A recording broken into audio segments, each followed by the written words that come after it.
পৃথিবীতে এমন কোনো মানুষ নাই যে নিঃস্বার্থভাবে অপর কোনো মানুষকে এগিয়ে দিবে কিংবা ভালোবাসবে, শুধুমাত্র পিতামাতা ব্যতীত।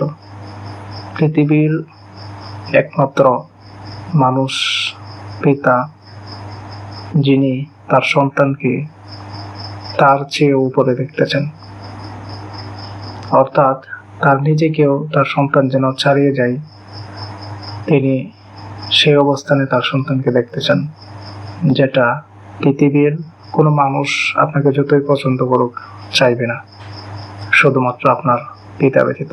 তাই যাদের পিতামাতা জীবিত আছে তারা নিঃসন্দেহে ভাগ্যবান, এবং আমাদের উচিত আমাদের পিতামাতাদের যথাযথ সম্মান দেওয়া এবং তাদের কথা মতো আমাদের লাইফস্টাইল মেনটেন করা, কারণ এতে আমাদের জন্যই কল্যাণ রয়েছে।